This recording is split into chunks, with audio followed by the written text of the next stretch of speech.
justru kalian ini seperti Mas Panani ini adalah orang-orang yang munafik, yang tidak ingin melaksanakan hukum Islam itu. Contoh misalnya di dalam surat waktu kejadian di Polsek Astana Anyar di Jawa Barat, ada seseorang yang meledakkan kantor Polsek Astana Anyar itu, di mana di sepeda motornya itu dituliskan surat At-Taubah ayat 29.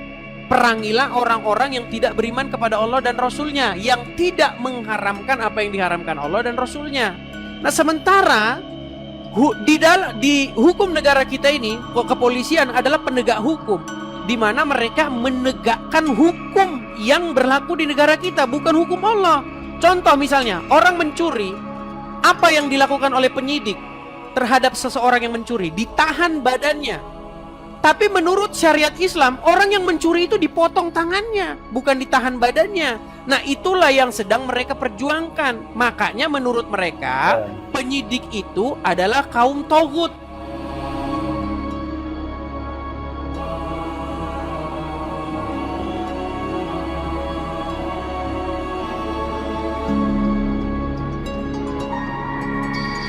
Mas Panani, apa yang dikatakan Mas Cakra, Pak Cakra itu benar. Kenapa? Apa buktinya bahwa ada hal-hal yang gak beres diajarkan oleh para ustadz? Sekarang negara itu sedang melakukan sertifikasi para ulama. Itu bukti nyata bahwa banyak ulama-ulama memang mengajarkan hal-hal yang berbahaya, mengajarkan hal-hal yang menimbulkan disintegrasi. Itu bukti.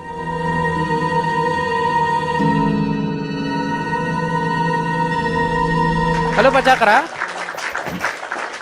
Oh benar Pak Cakra.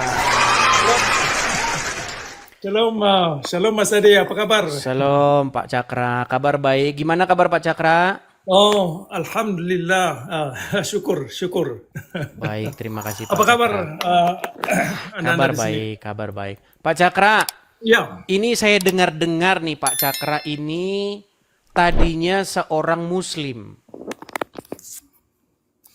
Sampai sekarang masih Muslim atau gimana Pak Cakra? Saya ini bukan Muslim Islam Nabi Muhammad, tetapi Muslim versi saya sendiri. Islam versi Anda sendiri. Iya. Oke. Boleh nggak jelasin dulu Pak Cakra, perkenalkan diri dulu, latar belakangnya gimana gitu Pak Cakra. Setahu saya Pak Cakra ini kan orang Aceh. Aceh itu setahu saya itu orang yang kental dengan Islamnya. Ini bagaimana jalan ceritanya kok Pak Cakra ini bisa sampai mengatakan sesuatu yang sangat kontroversial begitu. Mengatakan Muhammad tuh tokoh fiksi yang dikarang-karang oleh pengarang hadis.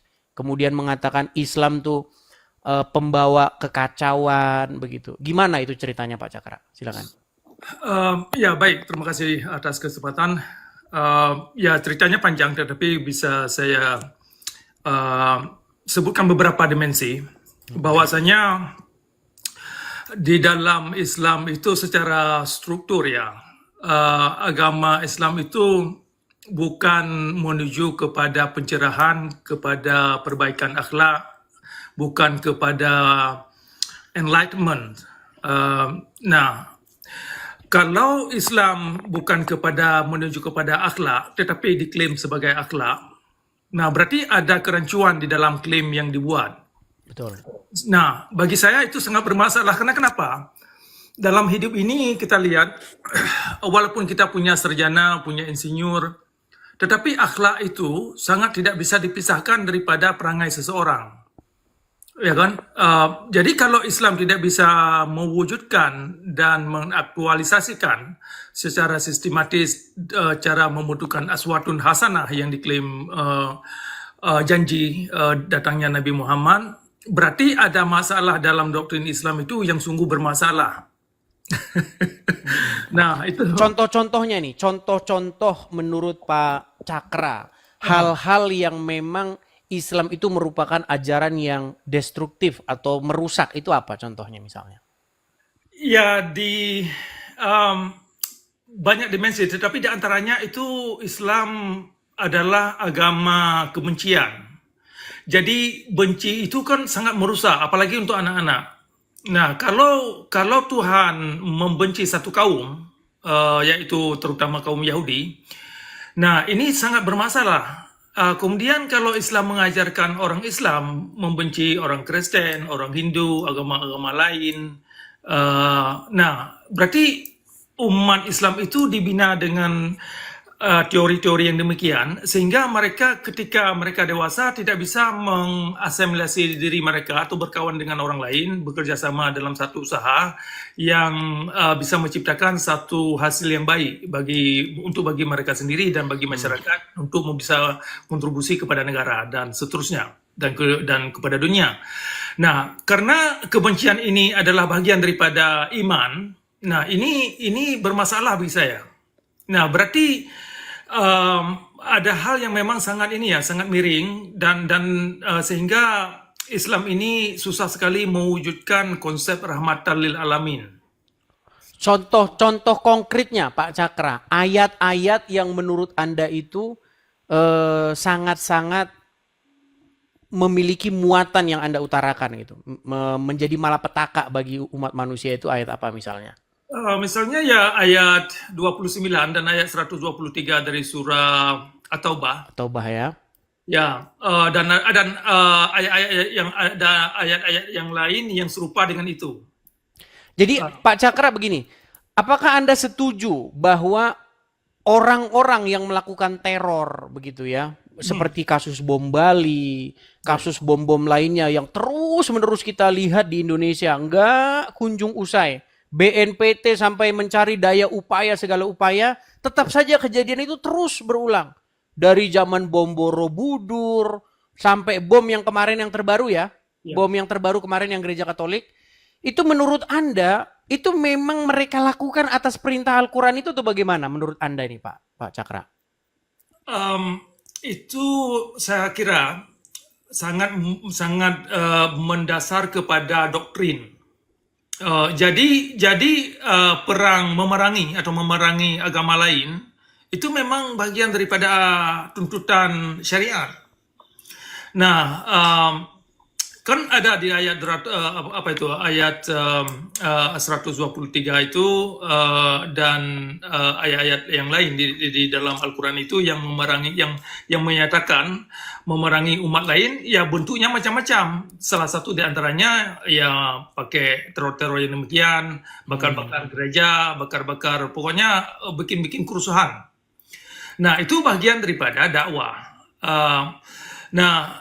Ya juga yang kita lihat perlakuan-perlakuan orang teroris kan bagian daripada itu. Kalau kita dengar dakwah-dakwah mereka kan sering kali mereka menggunakan ayat-ayat yang demikian. Apalagi hadis-hadis yang memang terkait dengan ya kekerasan lah. Apalagi kalau kita lebih mendalam kepada syariat Islam lebih khususnya, itu kan butir-butir syariat Islam itu kan butir-butir penganiayaan. Korban yang utama adalah ya orang Muslim itu sendiri, korban pertama. Ini yang kita sayangkan, bahwasanya kita ingin ingatkan kawan-kawan kita dalam Islam itu, bahwasanya penegakan syariat Islam sesungguhnya adalah penegakan kezaliman Nabi Muhammad dalam beragama. Waduh. Nah, ini statement. Kenapa saya bilang demikian? Karena perwujudan kelakuan kaum ulama dalam syariat Islam dengan perlakuan Nabi Muhammad adalah dua dimensi yang tidak bisa dipisahkan. Nah, jadi kalau ulama misalnya mengargumenkan, menarasikan, oh ini cuman hanya kesalahan ulama, salah tafsir, itu omong kosong. Karena yang mereka lakukan adalah memang berdasarkan kitab-kitab yang mereka pegang. Artinya mereka meyakini bahwasanya yang mereka lakukan itu adalah perbuatan Nabi. Kan demikian. Betul. Seperti Muhammad memerangi Yahudi, memerangi umat yang tidak mau beriman kepada Allah. Sebenarnya itu kan sudah dilakukan oleh Muhammad ya. Kemudian kalau ada umat Muslim yang sekarang melakukan itu, sebenarnya itu meneruskan ajaran Muhammad gitu ya. Iya. Betul. Iya. Ya, itulah kita ingin mengajak kaum muslim ini untuk bisa jujur, terutama mereka-mereka para cendekiawan muslim agar bisa jujur sehingga kita bisa berdialog secara produktif. Oke. Ya kan? Oke, ini satu ini, Mas. Artinya begini, Pak Cakra, selama Anda memperdalam agama Islam, memang inti dari agama Islam ini akhirnya memang mengajarkan kebencian kepada umat lain, betul ya? Itu diantaranya, benar. Oke. Jadi makanya saya bilang gini, teman-teman. Saya sebenarnya mau ngangkat tema ini, tapi mungkin nanti tema ini agak sedikit sedikit kontroversi. Sebenarnya gini, kalau kita mau jujur nih Pak Cakra, sebenarnya agama Islam tuh bertentangan dengan Bhinneka Tunggal Ika, bener nggak ya? Iya, iya, Iya. iya, Karena dia mengajarkan jangan berteman kecuali dengan orang Muslim, iya, ya kan? Jangan bersahabat kecuali dengan Muslim. Jangan, bahkan ada hadis mengatakan jangan makananmu dimakan kecuali orang yang bertakwa. iya, iya. Jangan memilih pemimpin yang bukan Muslim, betul? Benar. Nah, sementara undang-undang dasar kita mengatakan bahwa seorang presiden itu adalah warga negara Indonesia, tidak disebutkan agama apa, betul kan? Iya, Tapi kalau dalam Muslim dilarang memilih pemimpin yang bukan Muslim. iya, Makanya saya bilang sebenarnya ajaran agama Islam ini bertentangan dengan dasar-dasar falsafah negara kita. iya, iya, Nah, cuman memang orang nggak berani bersuara Pak Cakra, nggak berani. iya, iya. Gitu. Jadi ini teman-teman tolong direkam kalau teman-teman mau merekam ya. Saya mengatakan bahwa ajaran Islam yang sesungguhnya itu bertentangan dengan dasar negara kita dan falsafah bangsa ini. Iya, iya. Gitu. Makanya hukum termasuk dia yang berkaitan dengan ini ya, dengan syariat Islam itu bab penistaan agama. Itu sangat bertentangan dengan azas-azas Pancasila saya kira dan azas-azas Undang-Undang 45 terutama pasal 29. Oke. Ya. Ya, itulah teman-teman ya. Kalau teman-teman mempelajari dasar negara kita itu kan Pancasila. Kemudian falsafah kita itu adalah Bhinneka Tunggal Ika. Nah, sementara dalam undang-undang dasar kita ya, itu disebutkan bahwa yang boleh jadi presiden itu adalah warga negara Indonesia ya, berumur sekian. Tidak ada di situ agama tertentu. Ya. Tetapi menurut hukumnya Islam, jangan memilih pemimpin kecuali yang Muslim. Ya. Bagaimana mungkin ajaran agama Islam itu bisa sejalan dengan hukum atau undang-undang dasar? Begitu. Ya. Ya. Ya. Makanya dulu pernah Egy Sujana itu mengeluarkan satu statement bahwa selain agama Islam itu harus dibubarkan karena bertentangan dengan Pancasila. Makanya saya balik nih sekarang. Sebenarnya yang bertentangan dengan Pancasila itu adalah agama Islam. Iya, iya. Begitu. Itu benar. Memang itulah masalah. Makanya syariat Islam itu sangat bermasalah bagi Indonesia saya kira. Karena semakin orang Muslim tenggelam dalam syariat Islam, maka semakin mereka memberontak ya. Ya, benar. Dan ingin mendirikan negara syariat itu. Ya, benar. Iya. Jadi buktinya, kita bicara bukti ya teman-teman. Lalu apa buktinya bahwa ajaran agama atau syariat Islam itu bertentangan dengan dasar negara kita dan falsafah negara kita? Buktinya, gerakan-gerakan pemberontakan seperti DITII, ya kan, Permesta, Kahar Muzakar, itu sudah kita lihat dari sejarah bangsa kita berdiri, mereka selalu ingin memberontak. Ya. Gitu, untuk menggulingkan kekuasaan, untuk mengganti dasar hukum kita dengan syariat Islam. Itu adalah bukti bahwa sesungguhnya ajaran agama Islam itu bertentangan dengan Pancasila dan Undang-Undang Dasar 1945. Begitu. Ya, benar. Itu makanya Islam yang berlandaskan teologi atau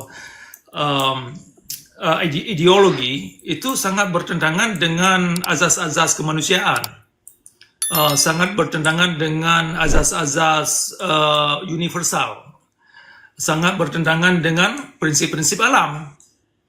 Nah, ini yang sering orang Islam tidak mengerti makanya kalau kita ajak mereka untuk membuktikan secara konkret mekanisme untuk mewujudkan aswatun hasanah dan agama yang rahmatan lil alamin secara ini ya methodical, secara uh, yang bisa ditempuh langkah-langkahnya itu bagaimana, itu susah karena tidak berlandaskan kepada azas-azas yang ada pada diri kita sebagai manusia. Tetapi karena keyakinan yang buta kepada dogma buta, ini yang membuat orang Islam ini terperangkap dalam slogan. Jadi mereka menganggap, misalkan begini, ada amal ma'ruf. Yang dimengerti umat amal ma'ruf adalah kerja baik. Tetapi kalau kita pelajari semakin mendalam, yang dikandung amal ma'ruf ternyata kerja jahat. Memerangi orang lain, ya kan, kerja yang menipu demi agama, banyaklah, terutama dalam dimensi syariat Islam. Itu sudah di mata kita semua dan kawan-kawan di bawah bisa menelusuri mereka sendiri dan buktinya sudah banyak, bukan hanya di Indonesia tetapi di berbagai negara, bahwasanya syariat Islam tidak dapat mengangkat marwah satu bangsa. Iya, betul sekali. Iya. Dan tidak pernah mengangkat marwah kita secara Iya. jasad, apa namanya. Betul. Artinya gini, kita kan harus bercermin dari yang sudah-sudah gitu ya. Ya. Contoh, bahkan di zaman Muhammad saja itu ketika pada zaman Khilafah Rasyidin itu, bagaimana penerus Muhammad itu terjadi kekacauan di mana-mana. Terjadi disintegrasi, terjadi peperangan, saling tikai, saling bunuh, ya kan? Bagaimana seorang pemimpin saja seperti Umar bin Khattab, seperti Ali bin Abu Thalib, seperti Utsman bin Affan itu berakhir dibunuh. Gitu kan? Itulah satu bukti bahwa kita tidak mungkin bisa mengatakan bahwa syariat Islam itu memang membawa sesuatu yang baik begitu. Dari yang sudah terjadi, di mana ada syariat Islam, di situ ada kekacau balauan. Seperti misalnya yang terjadi sekarang di Afghanistan, di Pakistan, Syria, bahkan di zaman-zaman setelah Muhammad sendiri itu kekacauan di mana-mana begitu. Benar, termasuk di Afrika Barat itu kan orang-orang yang sangat radikal, itu kan mereka menggunakan syariat Islam. Itu negara-negara mereka kena anjlok, padahal sumber daya alam yang dikandung oleh negara mereka itu kan sungguh banyak. Tetapi karena syariat Islam, umatnya itu miskin. Karena ya orang takut untuk datang ke sana untuk menanam modal, untuk mengembangkan satu bisnis. Kemudian etika kerja masyarakat setempat ini tidak menunjukkan dan tidak bisa membuat investor ini aman. Oke. Nah, termasuk ya sekarang ini kan contoh bagi masyarakat Indonesia bisa melihat di Aceh. Sekian lama sudah ada Islam di Aceh. Nah, ternyata peradaban manusia tidak dapat mengangkat marwah masyarakat Aceh itu sendiri kepada peradaban yang maju mulia. Oke. Nah, artinya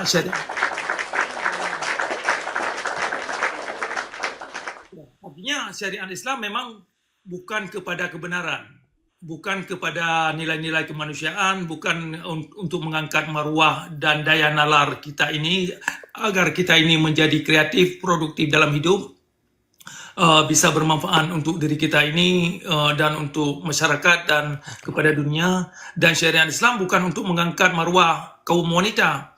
Nah, ini ibu-ibu yang di bawah ini tolong dipikirkan ini persoalan syariat Islam. Itu di antara korban pertama adalah kaum wanita. Betul sekali. Di mana wanita itu terkekang hak-haknya, bahkan mereka itu tidak boleh keluar rumah ya menurut syariat Islam ya. Iya. Jadi teman-teman, ya memang gini Pak Cakra, masalahnya itu banyak umat muslim itu yang tidak mendapatkan edukasi yang benar begitu. Mereka hanya mendapatkan sebuah slogan-slogan kosong tentang wah korupsi, khilafah solusinya ini segala macam. Ya puji Tuhan lah, artinya negara kita itu sudah mengambil tindakan untuk membubarkan ya paham-paham semacam ini, yang memang paham-paham semacam ini itu mengancam dapat membuat disintegrasi antar bangsa begitu. Jadi makanya saya bilang teman-teman ya, bukti bahwa ajaran atau syariat Islam bertentangan dengan dasar negara kita, dengan Pancasila dan Undang-Undang Dasar 1945 adalah bahwa mereka dari sejak berdirinya negara kita ini selalu berusaha untuk mengerongrong keutuhan NKRI itu dengan cara mengganti dasar negara kita Pancasila itu dengan syariat Islam. Oke lah, itu buktinya ya. Saya nggak omong kosong begitu. Ya. Seperti itu. Kalau bisa tambah sedikit menjawab pertanyaan Mas Edis tadi, persoalan latar belakang saya, bagaimana saya melihat Islam ini bermasalah secara moralitas ya. Karena Islam secara ideologi itu mereka mengambil ayat-ayat yang sebagian ayat Al-Quran diterjemahkan sedemikian rupa untuk kepada kejahatan. Nah, sedangkan ada sejumlah ayat-ayat Al-Quran yang bagus itu ditolak. Contoh, La ikraha fiddin ayat 256 surah Al-Baqarah. Itu sebenarnya bagus. Tidak ada paksaan gitu ya dalam beragama ya. Benar, itu bukan ya tidak ada paksaan dalam beragama. Itu kan bisa menciptakan toleransi beragama, bisa menciptakan debat yang produktif, ya kan? Semua manusia, semua orang Islam berhak untuk mempertanyakan apapun yang perlu dikaji dan perlu dipertanyakan secara kritis. Nah, tetapi karena dalam dimensi syariat Islam tidak mengakui ayat 256 dari surah Al-Baqarah, sehingga ayat itu tidak banyak makna apa-apa, tidak berfungsi, malah ayat itu menjerat orang-orang yang masuk Islam seperti kayak ini orang mualaf, ya kan? Kebanyakan orang mualaf terpedaya dengan ayat itu. Mereka mengira la ikraha fiddin, mereka masuk Islam, oke, saya masuk Islam, nanti kalau saya tidak suka saya keluar, kan demikian. Padahal kalau sudah masuk, kalau keluar itu akan dipancung ya. Benar, ya. Iya. Ya. Jadi ini perlu dimengerti oleh kawan-kawan di bawah ini, bahwasanya la ikraha fiddin itu bukan bagian la ikraha fiddin itu adalah hanya slogan untuk menggait orang yang ingin masuk Islam, tetapi ketika mereka masuk Islam, mereka tidak punya hak untuk menggunakan ayat itu lagi. Nah, satu hal Pak Cakra, gini. Ya. Banyak sebenarnya kita ini atau pemimpin-pemimpin negara ini itu sebenarnya yang muslim ya hidup dalam kemunafikan. Kenapa saya katakan hidup dalam kemunafikan? Karena menurut Al-Quran, barang siapa yang tidak memutuskan perkara berdasarkan apa yang diturunkan Allah, itu adalah orang-orang yang zalim, orang-orang yang kafir. Karena mereka tidak memutuskan perkara berdasarkan apa yang diturunkan oleh Allah. Sementara negara kita itu tidak memutuskan perkara berdasarkan apa yang diturunkan Allah. Contoh misalnya, di negara kita kalau orang mencuri itu ditahan. Kalau orang berzina itu ditahan juga. Kalau orang mengganti agamanya bahkan nggak apa-apa. Sementara menurut Al-Quran, menurut hukum yang diturunkan oleh Allah, kalau orang mencuri dipotong tangannya. Kalau orang berzina dicambuk. Kalau orang mengganti agamanya maka dibunuh. Itulah kenapa Aceh sekarang itu memperjuangkan untuk didirikan syariat itu. Karena memang Aceh tahu bahwa ini hukum ini nggak sesuai dengan syariat.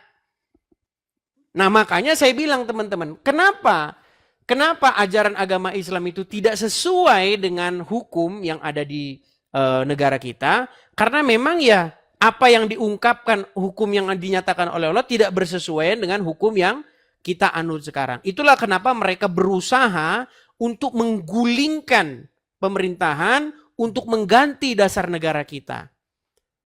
Gitu. Tapi sekarang ini sebenarnya banyak orang-orang yang ya harus bermuka dua, harus berpura-pura ini. Gitu. Makanya saya melihat memang ya ini seperti makan buah si malakama begitu ya. Mau diikuti hukum kita bertentangan dengan syariat Allah, mau di ini nanti dianggap pemberontak. Gitu. Ya. Seperti Memang, itu. ya, itu memang syariat Islam seperti saya katakan tadi, memang bermasalah bukan hanya di Indonesia, tetapi di mana saja. Ini perlu kita ingatkan kepada rekan-rekan di bawah yang Muslim untuk bisa memikirkan bahwasanya kalau orang Islam mau syariat Islam, kenapa mereka tidak ke negara-negara, larinya ke negara-negara seperti Afghanistan, ke negara-negara Afrika Barat di sana kan, dan karena mereka tahu bahwasanya hasil daripada syariat Islam yang sudah kita lihat hanya Kebodohan, kedunguan, dan malapetaka ya. ya, ya Iya. benar, ya benar. Nah, jadi ke depan kita perlu menginspirasikan kawan-kawan kita, yang terutama mereka-mereka yang sudah di bangku kuliah ya, mereka yang sudah berada di kalangan akademia, untuk bisa berani mempertanyakan hal-hal yang memang bermasalah terutama dalam kitab hadis, dalam kitab fikih. Karena kalau mereka tidak berani mempertanyakan, tidak berani jujur dalam beragama, berarti agama itu sendiri tidak bisa dijadikan sebagai petunjuk. Nah, itu karena jujur ini kan penting, saya kira. Ini menunjukkan kedalaman intelektual. Nah, kadang-kadang kita mengerti memang ada sebagian masyarakat Islam kalau mereka jujur nanti dikeluarkan oleh orang tua mereka, diusir dari keluarga, diusir dari orang kampung dan macam-macam.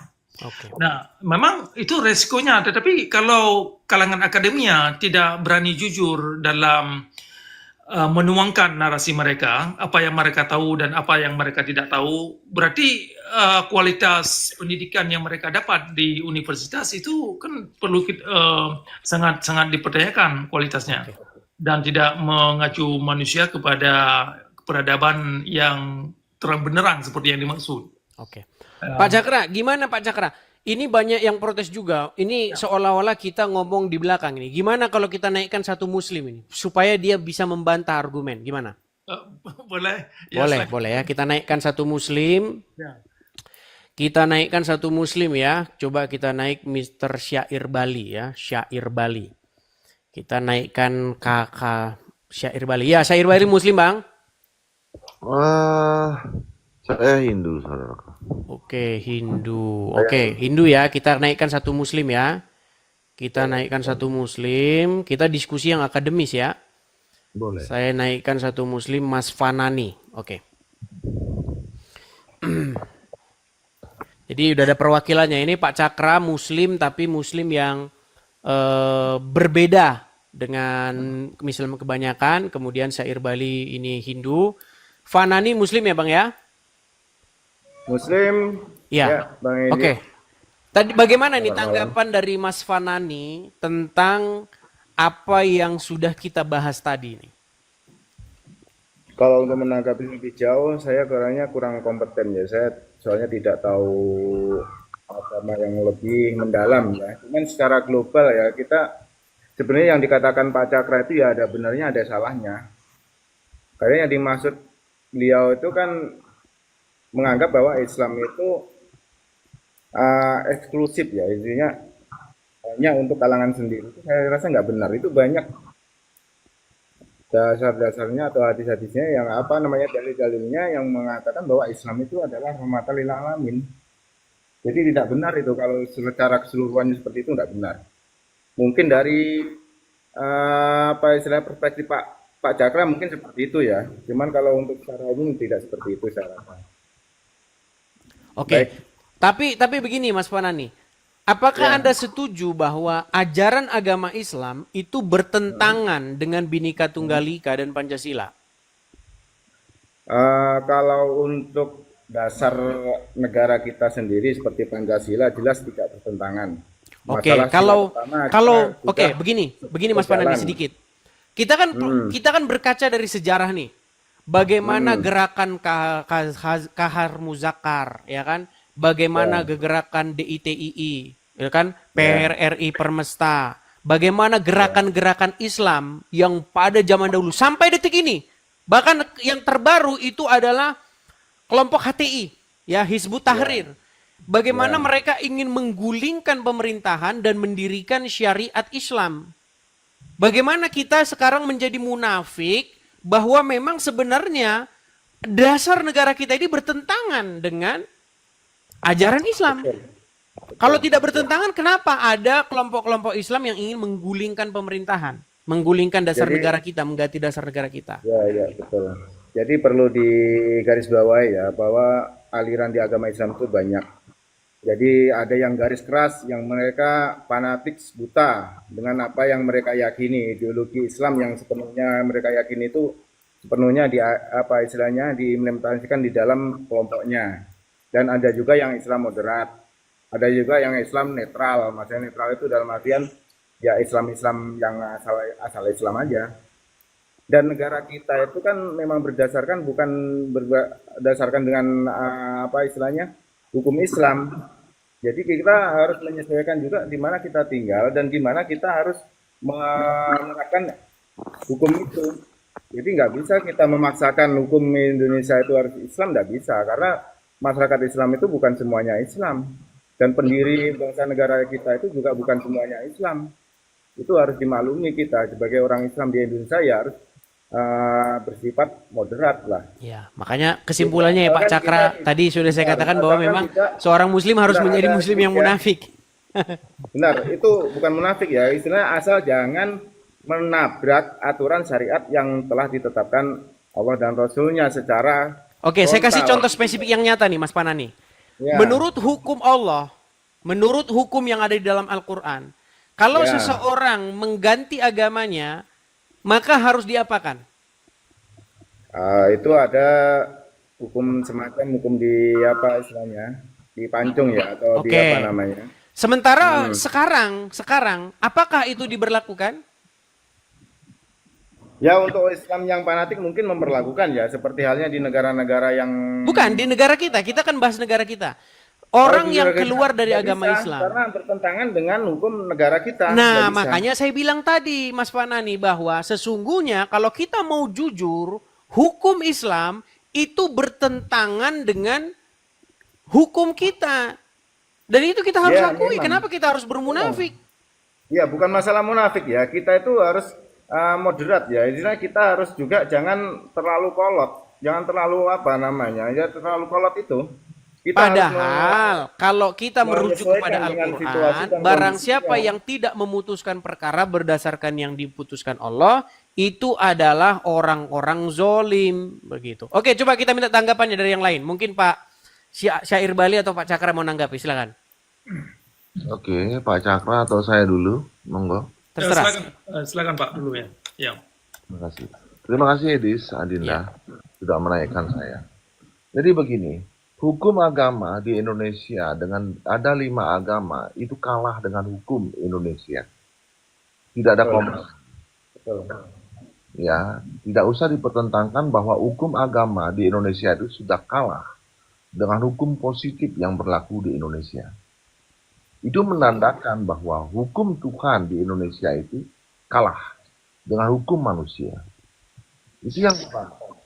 Yang kedua, ya, kalau menurut saya orang Hindu, jujur saja saya mengatakan bahwa Muslim ini besar, ajarannya pasti benar, pasti baik. Cuma dicarut-marutkan oleh para ulama, ya seperti Abdul Somad menghina umat Kristen, ya ini menghina umat Hindu juga, bilang menyembah berhala, salib ada setan dan lain sebagainya. Ini udah kacau. Tapi umat Muslim mayoritas di Indonesia semua diam. Itu saya tidak suka. Sangat saya tidak suka. Ya, jadi mestinya umat Muslim di Indonesia itu pintar. Kalau ada ulama yang seperti itu, mestinya bersuara. Ini akan merusak NKRI. Tapi itu udah ada dasarnya, Pak Syair Bali. Saya tahu boleh berbohong, boleh apa, saya tahu. Tapi hendaknya hati nurani kita itu jalan. Kita berada di Indonesia. Hati nurani itu kita jalan. Kalau memang itu nyeleneh atau salah, mestinya bersuara. Itu yang saya harapkan sebenarnya sebagai umat Hindu. di Bali. Karena kami di Bali dengan umat Kristen, dengan umat Muslim, kami pelangi yang indah di Bali. Begitu loh. Ya, tapi kalau tanggapan saya begini, Syair Bali. Kita itu sebenarnya hidup dalam kemunafikan begini. Apa yang diutarakan oleh ulama-ulama, masalahnya itu ada di dalam literasi-literasi Islam, begitu loh. Jadi sebenarnya yang terjadi begini, yang terjadi itu begini. Mayoritas umat muslim itu mereka tidak tahu apa yang tertulis. Kemudian yang kedua, mereka ini hidup dalam sebuah dilema. Mana nih yang harus diikuti? Hukum Allah atau hukum negara? Ya kan? Betul yang Anda bilang bahwa karena kita negara Indonesia, maka hukum positifnya kan hukum negara. Sementara di hati nuraninya orang Islam, di relung hatinya yang paling dalam, itu hukum Allah yang harus dilakukan. Maka sebenarnya yang terjadi sekarang ini adalah sebuah pending. Sebuah pending kapan gerakan ini bisa betul-betul membludak. Begitu. Kalau saya sih melihatnya tinggal menunggu waktu. Begitu. Mungkin Pak Cakra mau berbicara. Silakan Pak Cakra. Ya, boleh. Begini, perlu kita ajak kawan-kawan semua, terutama orang-orang Islam, untuk bisa bercermin di depan cermin. Artinya, kalau agama yang mereka anut mengacu mereka kepada orang-orang jahat, apapun nama, apapun istilah, apapun argumen yang mereka buat, berarti ada masalah di dalam doktrin itu sendiri. Nah, kalau mereka menggunakan ayat Al-Quran, mereka beralasan dengan ayat-ayat Al-Quran dan hadis, berarti ayat Al-Quran itu perlu dipertanyakan kelayakannya itu sampai sejauh mana. Kalau ayat Al-Quran digunakan dengan sedemikian rupa dan mengacu umat kepada orang jahat, nah, maka Al-Quran itu harus digugat untuk dipertanyakan apakah itu memang tujuan Tuhan. Nah, makanya orang Islam tidak hanya memakai slogan, oh ini Al-Quran, kitab suci yang begitu hebat dan pulan-pulan ini adalah hukum Tuhan. Tetapi kalau makna yang dibuat itu adalah mengacu mereka sendiri kepada orang-orang dan golongan yang tidak baik, nah, itu perlu dipertanyakan makna yang mereka buat. Termasuk konsep Tuhan itu sendiri. Nah, kalau konsep Tuhan yang dibawa oleh Nabi Muhammad hanya mengacu umat kepada kezaliman dalam beragama, maka konsep Tuhan itu sendiri perlu digugat, perlu dipertanyakan. Jadi jangankan Nabi Muhammad yang perlu digugat, Tuhan itu sendiri, Tuhan yang dibawa oleh Nabi Muhammad itu sendiri perlu digugat. Kalau memang Tuhan yang dianut umat ini hanya membawa umat kepada kezaliman dalam beragama. Makanya saya sendiri sudah lama ini mengajak kaum Islam untuk coba mewujudkan konsep rahmatan lil alamin dalam hidup mereka itu bagaimana. Nah, apakah kalau mereka tidak mampu mewujudkan konsep rahmatan lil alamin pada diri mereka, itu perlu kita pertanyakan kendalanya di mana. Nah, alasannya apa? Nah, kemudian juga sama halnya pertanyaan yang sama kita tanyakan kepada mereka. Kenapa Islam itu tidak bisa mewujudkan konsep rahmatan lil alamin yang mereka ini akan pamer-pamerkan. Nah, kita perlu pertanyakan kendalanya di mana.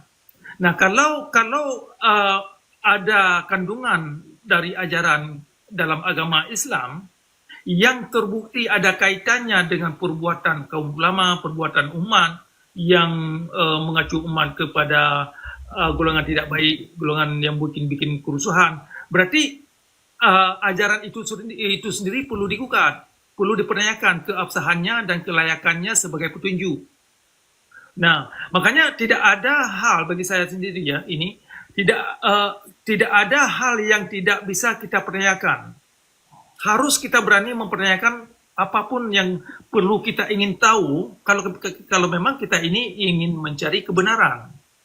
Nah, kalau konsep Tuhan dan apa yang dibawa oleh Nabi Muhammad tidak bisa dipertanyakan, nah inilah yang membuat umat Islam ini terjebak dalam dogma buta, terjerat dalam kezaliman dan kenistapaan, karena mereka tidak bisa keluar daripada apa yang telah digariskan oleh kaum ulama, oleh kaum mazhab, oleh pendapat-pendapat mereka.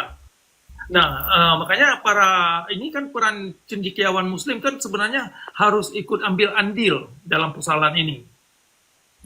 Jadi kalau hanya lulusan-lulusan para sarjana, para akademia yang sudah mendapat gelar guru besar di perguruan tinggi yang mengajarkan hanya menghafal, tetapi tidak memberdayakan daya pikir mahasiswa untuk bisa mempertanyakan dengan pemikiran-pemikiran yang kritis dari semua literasi yang sudah ada dalam agama Islam. Berarti lulusan-lulusan dan kualitas akademia tidak banyak fungsi dan tidak banyak ambil andil dalam peradaban, sehingga akhirnya secara global kita lihat sekarang kan umat Islam jauh tertinggal dan tidak bisa memberi kontribusi yang bermakna kepada dunia dan juga kepada masyarakat setempat. Nah, contohnya Aceh. Nah, Aceh itu kan sudah lama ada Islam di sana. Kenapa orang Aceh itu tenggelam dan terjerat dalam kezaliman dalam beragama? Jawabannya sederhana, karena memang ajaran agama yang mereka anut adalah mengacu mereka sendiri kepada kebodohan, pembodohan, dan ignorasi. Ya kan, sikap-sikap tidak mau tahu. Sehingga kekerasan dalam beragama itu sudah tidak asing lagi kalau di Aceh. Ya, sikap-sikap halal darah dan macam-macam lah. Iya. Nah, itu yang kita sayangkan, yang kita ingin himbau kepada kaum muslim ya, para cendekiawan untuk bisa terbuka, untuk bisa menerima kritik, untuk bisa untuk berani mempertanyakan hal-hal yang memang perlu kita pertanyakan. Iya, iya. Ya, jadi intinya teman-teman Jadi- hasil dari pembicaraan kita ini gini teman-teman. Intinya memang yang terjadi sekarang di negara kita ini adalah sebuah pilihan sebenarnya. Satu pilihan bagaimana umat muslim itu harus dalam tanda kutip ya berpura-pura untuk mengikuti hukum yang dibuat oleh manusia. Padahal umat muslim diperintahkan oleh Allah untuk mengikuti hukum yang dibuat Allah. Mungkin Mas Panani, mungkin tanggapan terakhirnya, silakan. Ya, menanggapi dari Pak Cakra ya, tadi yang Ya. dibilang bahwa umat Islam itu menimbulkan kericuan, menimbulkan konflik, dan terbelakang ya. Mungkin bisa dicontohkan untuk yang sekelas di Indonesia, di mana umat Islam yang mayoritas ini, saya rasa bisa menjaga persatuan dan kesatuan sampai saat ini. Ya, itu Oke, karena nanti- tidak melakukan ajaran agama Islam, Mas Panani. Ya, Edis, itu mungkin itu nanti saya yang jawab. yang sudah saya jawab, yang yang sudah jawab. saya sampaikan tadi ya, karena di Indonesia kita itu umat Islam itu beradaptasi dengan budaya dan kearifan lokal ya. Jadi kita itu nggak serta-merta langsung menggasak atau mungkin berlaku ekstrim ya, seperti yang dilakukan saudara-saudara kita Muslim yang lain yang mereka fanatik itu, yang sedikit-sedikit mengharamkan, sedikit-sedikit mengkafirkan itu saya rasa tidak cocok memang di Indonesia. Bukannya karena munafik ataupun apa ya, karena bukan itu, karena Islam itu yang sudah punya dasar tadi yang rahmatan lil alamin. Jadi nggak sembarangan langsung pukul rata. Nggak sembarangan. Oke, langsung coba Mas Syair menegakkan Bali itu. coba tanggapi Bang. Syair Bali. Nanti saya akan jawab, Fanani. Jawaban saya akan sangat menyakitkan buat Fanani. Namun sebelumnya saya mau bicara dengan saudaraku Edis yang ganteng. Terima kasih Edis pakai The Star, itu The Star umat Hindu. Terima kasih kamu universal. Ya, terima kasih banget. Jadi begini Edis, saya tidak mau berat sebelah. Bahwasanya umat Kristen di Bali khususnya pun juga mengalami degradasi. Degradasi itu tuh misalnya memakai budaya lokal, misalnya seperti baju adat Bali untuk sembahyang ke gereja, memakai sesajen, juga memakai nama Tuhan umat Hindu di Bali dijadikan Tuhannya umat Kristen. Ya, semoga Edis bisa bicara. Saya tidak mau lebih lanjut membicarakan itu karena dalam Bible berbahasa Bali itu mengatakan bahwa ya Bapak Yesus itu adalah Ide Sang Ide Hyang Sang Wibasa ya. Oke, saya tidak mau mempermasalahkan Oke, itu. ya, Yang silakan. penting Edis tahu. Yang penting Edis tahu itu yang terjadi. Tahu, saya tahu itu. Namun begini, Fanani, Ya, siap. Penting saudaraku ketahui bahwa maaf beribu maaf, mungkin ini suatu pembelajaran bagi kita. Ya, intinya kalau saya menjadi Raden Patah, mungkin saya akan lebih biadab dari dia. Itu intinya. Ya, itu karena kesalahan Brawijaya V. Karena adanya Raden Patah dan para sunan, itulah peradaban di Indonesia itu Hancur. hancur, Saya setuju. Hancur. hancur lebur. Iya. Ya, lalu pertanyaan saya, setelah Muslim masuk, peradaban apa yang telah dibuat oleh Muslim di Tidak ada. Nusantara? Tidak ada. Tidak ada. Tidak ada. Jadi begitu loh saudaraku ya. Jadi ayolah kita berbesar hati, ayolah kita menjadi pelangi yang indah, karena satu warna pelangi itu tidak ada, akan tidak dikatakan indah. Iya. Terima kasih Pak Nani. Mohon Iya, ya. saya setuju banget. Begini Syair Bali. Masalahnya begini. Kalau kita merujuk kepada ajaran agama Islam, memang di dalam ajaran agama Islam itu seperti itu. Bahkan memberikan salam saja. MUI sudah mengeluarkan sebuah fatwa. Haram mengucapkan salam lintas agama. Bayangin.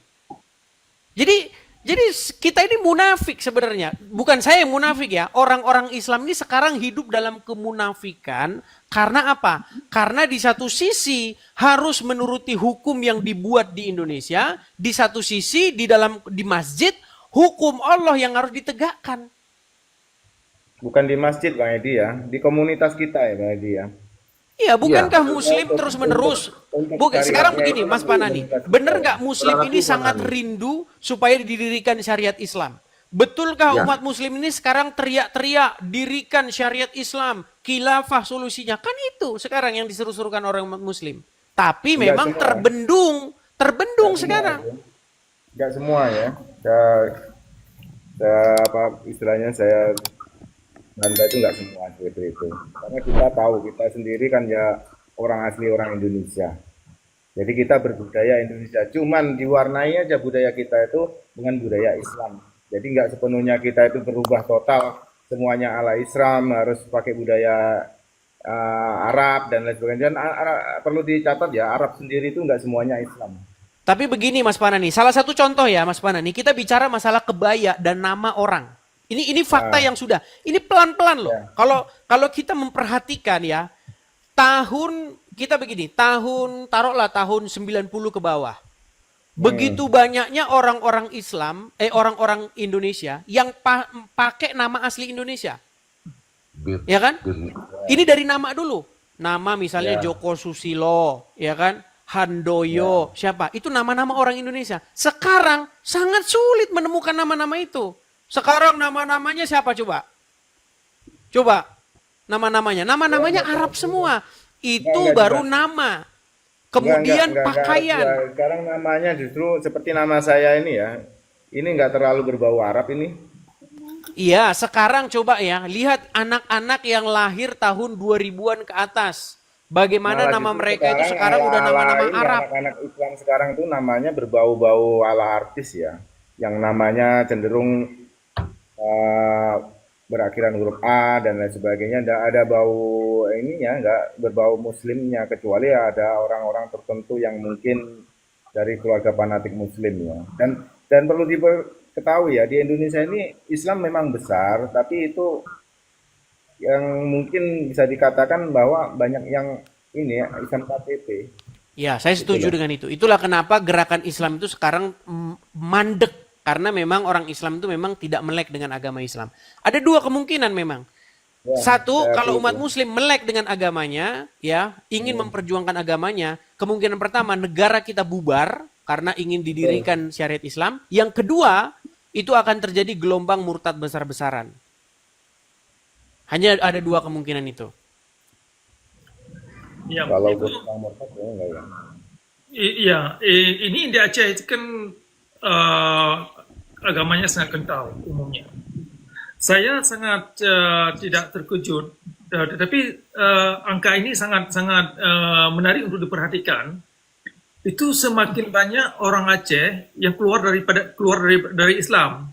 Cuman mereka tidak ribut-ribut gitu. Nah, ini pertanda mereka sudah bisalah ngeluh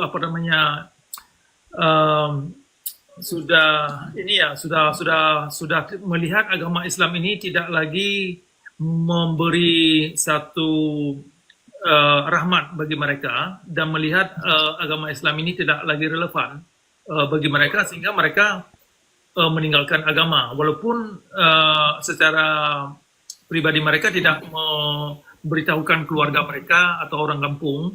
Tetapi saya sering menerima pesan-pesan yang demikian. Ini satu hal bagi orang-orang tua Aceh untuk mempertanyakan diri pada diri mereka, bahwasanya anak mereka yang meninggalkan Islam itu karena mereka melihat Islam itu tidak lagi relevan bagi mereka. Ya. Nah, ini yang perlu dicatat bagi orang-orang tua. Kalau memang orang tua ini ingin mengajar anak kepada kebaikan, maka harus melihat apa yang diajarkan ustadz-ustadz di pesantren-pesantren. Banyak sekali persoalan-persoalan dan materi-materi yang diajarkan di sana bermasalah, dan hanya mengacu murid-murid mereka itu jadi orang jahat. Iya, iya. Satu tanggapan saya, Pak Cakra. Gini. Saya nggak setuju dengan apa yang dikatakan Pak Cakra, ini terlalu menggiring opini. Oh, bukan, Itu begini, terlalu- Mas Panani, begini. Apa di pesantren mengajarkan dengan jahat itu gimana? Oke, saya Orang- kasih buktinya. Gini, Mas Bentar, Panani. Ini orang Aceh yang banyak apa istilahnya berpindah agama dari Islam itu datanya dari mana juga. Terus saya pun tidak masalah sebenarnya masalah itu ya, karena saya juga Saya mau di bicara Aceh. realita. Saya mau bicara Ya, realita. makanya Tapi datanya dari mana satu faktanya dulu itu? gini. Mas Panani, apa yang dikatakan Mas Cakra, Pak Cakra itu benar. Kenapa? Apa buktinya bahwa Buktinya apa? ada hal-hal yang nggak beres diajarkan oleh para ustadz? Sekarang negara itu sedang melakukan sertifikasi para ulama. Itu bukti Ya. nyata bahwa banyak ulama-ulama memang mengajarkan hal-hal yang berbahaya, mengajarkan hal-hal yang menimbulkan disintegrasi. Itu bukti bahwa banyak ulama-ulama nggak beres.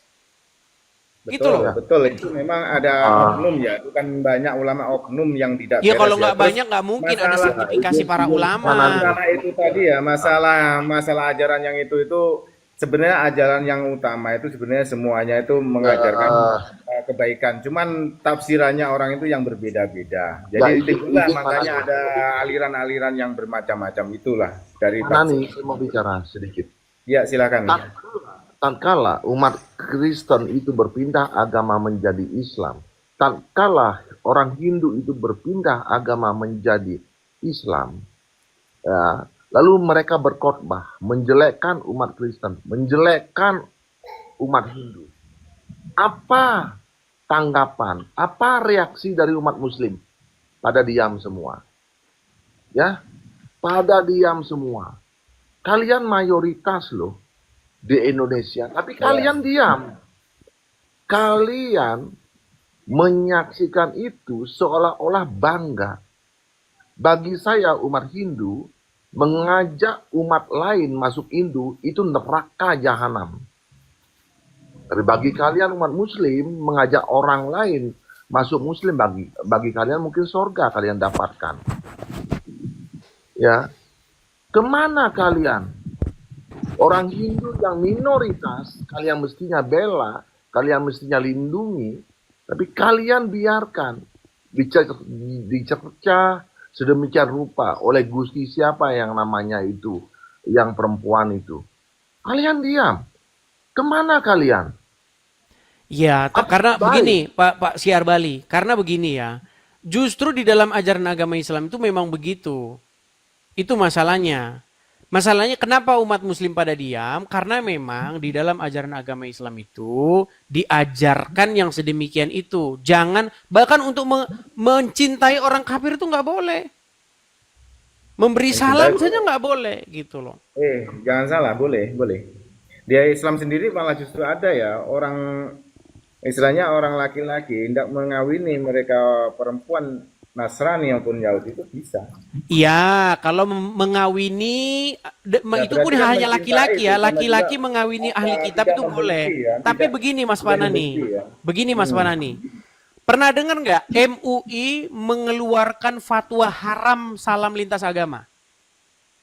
Pernah, memang itu salah satu ajaran kita memang begitu, tidak boleh Nah, menyampaikan itulah makanya salam. saya bilang, Dan makanya saya mengucapkan bilang. salam, mengucapkan salam secara lengkap, assalamualaikum itu nggak boleh memang. Kalau cuman assalamualaikum nggak masalah. Coba sekarang nih, pemimpin-pemimpin ya, baik itu pemimpin di DPR, pemimpin di bidang-bidang apapun, kecamatan lah, Kapolres lah apa. Lihat mereka ketika mereka mengucapkan salam.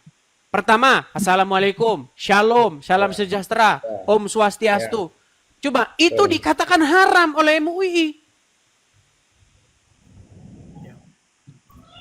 Kalau itu saya nggak tahu ya. Wah, Yang- ini kan kita harus bermunafik lagi kalau kayak begini Ya, caranya. kalau itu saya memang nggak tahu ya. Ya nggak mau masuk ke situ kalau Pertanyaan saya, Edis, tatkala kaum minoritas seperti kita, umat Hindu, umat Kristen, dicerca, dicela, dihina seperti itu, kemana umat Muslim yang lain? Iya. Apakah mereka goblok semua? bukan Bang. Apakah mereka mengamini cercaan itu? Itu yang saya tidak habis pikir gitu loh. Bang Sair, saya perlu sedikit ya. Saya sebenarnya secara tidak langsung itu saya sebenarnya apa istilahnya mengetahui itu masalah itu ya. Cuman gini ya, kalau teguran secara langsung orang di depan umum itu kan nggak mungkin ya. Ya mereka yang melakukan perbuatan salah itu ya pasti ada yang menegur. Paling tidaknya kalian melapor lah ke Makanya salah satunya ada sertifikasi ustadz itu supaya tidak ya kalian ada paling ngawur. tidaknya melaporlah ke MUI bahwa ada murtadin atau apalah namanya bagi kalian Itu malah itu. didukung Itu ada, Bang. Syiar Bali. Malah Ada yang Malah bagiannya yang didukung. menangan itu ada sebenarnya. Bahkan Cuman begini, kita bahkan yang sertifikasikan mengundang, ya. ini Fanani ya ini, bahkan yang mengundang seorang penceramah asal India yang namanya Zakir Naik yang membahas-bahas kitab agama orang lain itu adalah kelompok-kelompok Islam. MUI terlibat di sana. Ketua Dewan Masjid Pak Jusuf Kalla itu menyambutnya di Istana Wakil Presiden. Kemudian Kepolisian Negara Republik Indonesia itu memberikan pengawalan. Kemudian pihak pemerintah di Bekasi menyediakan stadion Patriot di Bekasi itu untuk supaya ulama itu membahas agama orang lain. Edis, saya mau bertanya sama Adinda. Yusuf itu apa artinya, Edis? Gimana? Yusuf apa artinya? Yusuf dalam agama Islam. Dalam agama ya Islam dengan agama Kristen apa artinya Yusuf? Waduh, saya lupa itu. Lupa saya Baik dalam ya. Babel. Namanya baik, artinya baik. Iya, artinya baik. Ya. Kala itu dalam agama Hindu apa artinya? Nggak tahu tuh. Ya kalau kala itu malapetaka. Ya pembuat malapetaka. Jadi apapun yang dikatakan oleh malapetaka itu akan baik-baik aja. Saya nggak apa-apa, saya di penjara karena omongan ini nggak apa-apa. Ikhlas. Itulah arti nama. Yusuf Kalla. Ngapain dia mengundang orang seperti itu akan memecah belah masyarakat beragama di Indonesia? Ngapain? Ngapain dia begitu? Kalau dia mengundang Zakir Naik ke Indonesia, mestinya membahas Al-Quran dong. Ya, kalau membahas Ngapain agama dia Islam agama saya lain? dukung. Suka-suka kalian mau sampai jungkir balik kalian bahas agama Islam suka-suka Bukan, kalian. itu, sebentar aku motong ya. Itu sebenarnya kan pembahasan berdakwah tentang pembahasan bahasa agama Islam ya. Cuman kan di situ ada diskusi lintas Enggak, agama. tidak. Bukan Begini, cuman orang Pak Islam aja Mas memang Manani. yang diundang. Mungkin Anda tidak menyimak ya. Itu kejadian tahun 2017. Saya nonton live-nya itu karena itu disiarkan di YouTube di mana-mana ya. Pada waktu itu bagaimana Zakir Naik itu membuat narasi-narasi tentang agama Kristen berdasarkan Bible. Dia katakan Yesus itu seorang muslim, ya kan? Yesus begini begitu, menurut Bible sendiri Yesus. Dia bahas agama Kristen. Kemudian umat di stadion itu berteriak Allahu Akbar. Sebenarnya itu bukan Jadi kalau boleh saya jawab pertanyaan Mas tadi ya, tentang kenapa tidak ada tanggapan dari kaum muslim kalau ada ustadz-ustadz yang menceramah itu kepada radikal, orang-orang yang mengandung isi-isi radikal, perlu dimengerti bahwasanya khutbah Jumat ya, khutbah di masjid-masjid umumnya itu isinya adalah mencaci agama lain. Nah, salah.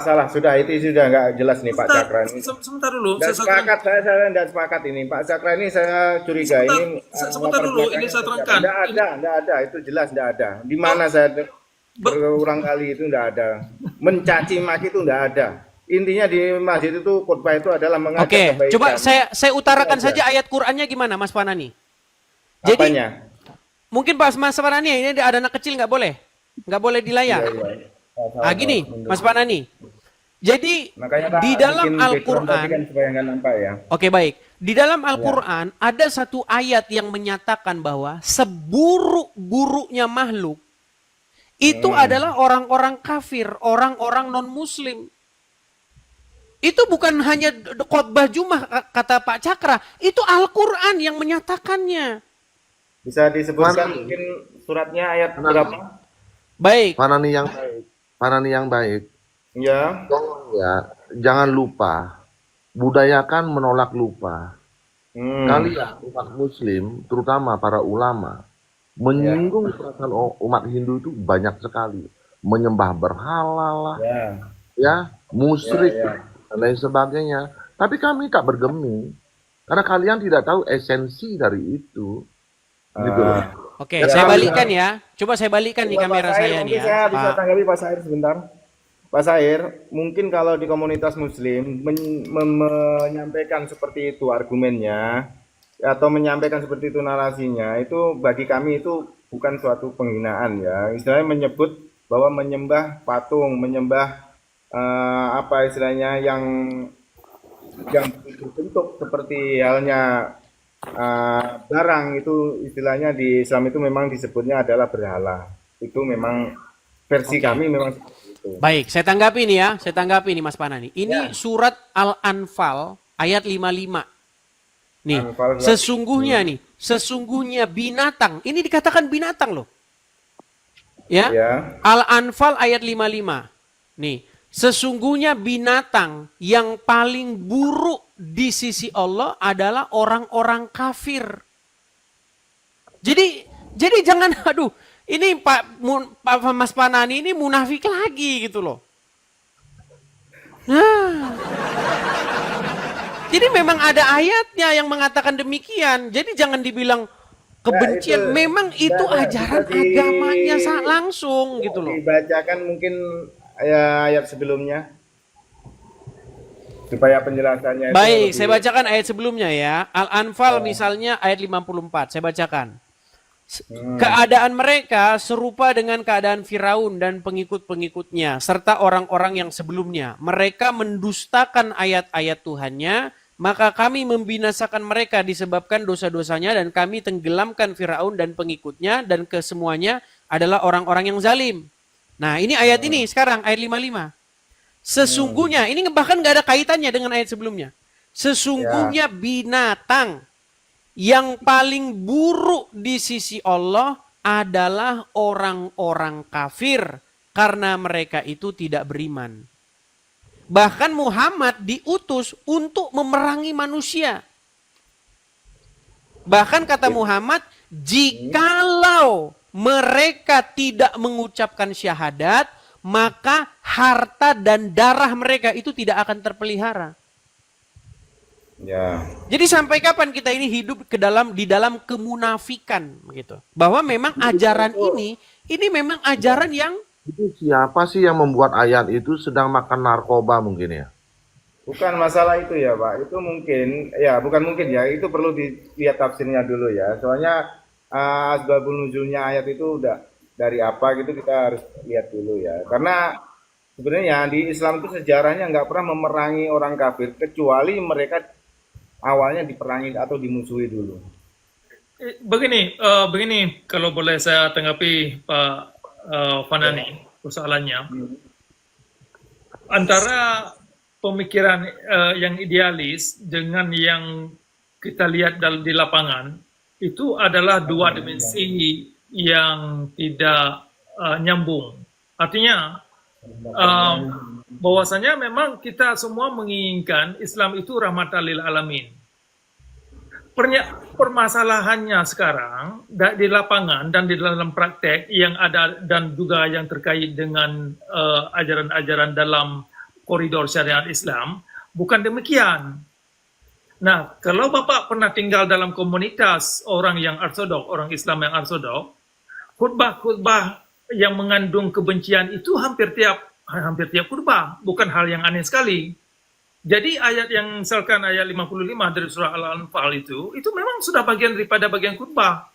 Malah penutup khutbah, mudah-mudahan Tuhan akan menghancurkan umat fulan.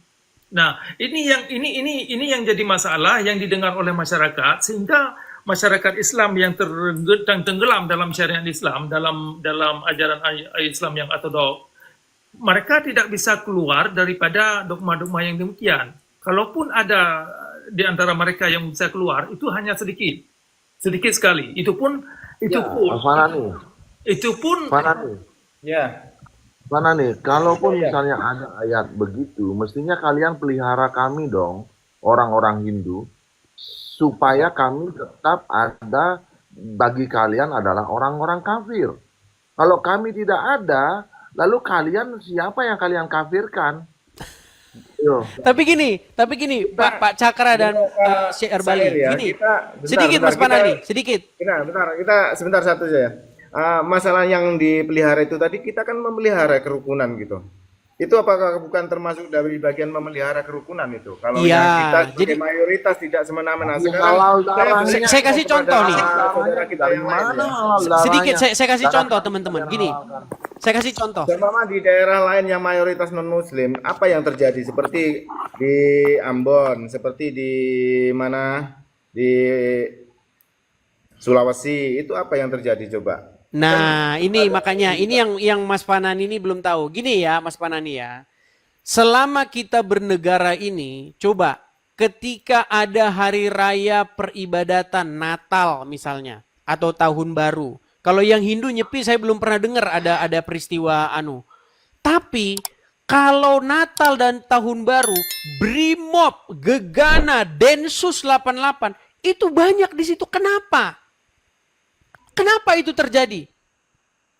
Karena akan ada pihak-pihak yang akan melakukan pembantaian di situ. Dihindari hal itu terjadi karena itu sudah terjadi terus-menerus berulang-ulang. Bom meledak di gereja, bom meledak terus-menerus. Kemarin yang terbaru gereja Katolik. Dulu yang di Surabaya, satu keluarga, ibu, anak, bapaknya, bayangin.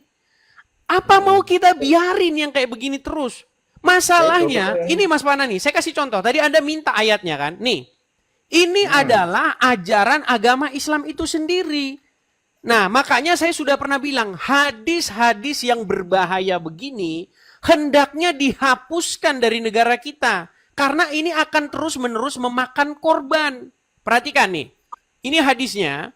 Di dalam Sunan Tirmizi nomor sekian ini, nih, ini Arabnya, ini terjemahannya, perhatikan. Telah menceritakan kepada kami dan seterusnya ya. Saya baca intinya. Rasulullah bersabda, saya diperintahkan untuk memerangi manusia hingga mereka mengucapkan tidak ada Tuhan yang berhak disembah selain Allah. Apabila mereka mengucapkannya, maka mereka telah menghalangiku untuk menumpahkan darah dan merampas harta mereka. Jadi gimana kita mau salahkan, memang ajarannya udah begitu, gimana? Maaf Hadis, aku tidak bisa menanggapi itu karena saya tidak tahu asbabul wurudnya atau asal usulnya hadis ya. Saya nggak mau masuk ke situ, nanti saya salah. Jadi secara anu aja dah. Maksudnya secara global aja sekarang. Untuk Indonesia yang saya dengar, yang saya dengar selama ini ya, tidak ada kericuan yang terlalu besar ya. Izin Panani yang ganteng, izin. Kalau memang kalian umat Islam, jalankan itu. Karena itu perintah Nabi Muhammad, jalankan itu. kami tidak apa-apa rela dibasmi oleh kalian. Maksudnya yang mana yang dijalankan?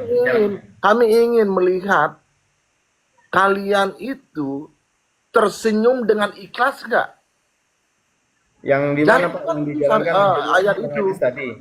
kenapa Iya, kalian memerangi umat manusia sampai mereka mengucapkan syahadat itu. Tentu ya, itu tidak bisa kalau kita, kalian itu muslim jalan tidak itu. bisa kita terapkan di setiap waktu atau di setiap Nah, tempat. makanya saya bilang tadi Mas Panani, makanya kalian harus hidup di bawah kemunafikan karena memang akal dan hati nurani akan bertentangan. Bukan masalah kemunafikan, memang ada kondisi-kondisi darurat tertentu. Orang Islam itu bisa menghalalkan sesuatu yang haram. Contohnya, makan daging babi itu bisa halal kalau dalam kondisi tertentu. Itu makanya dalam hal tertentu itu bisa jadi halal, bisa jadi haram. Gitu loh. Jadi jangan disamaratakan, jangan di generalisir masalah khotbah tadi Pak Cakra ya. Pak Cakra, mau maaf Bapak Cakra di mana ini tinggalnya kok dengarnya tadi apa khotbahnya dengan apa Islam ortodoks terus ya. Begini, Pak. Kalau saya dengar di daerah Nusantara ini, mau di daerah-daerah Indonesia ini kayaknya saya nggak pernah dengar khotbah yang bersifat provokatif.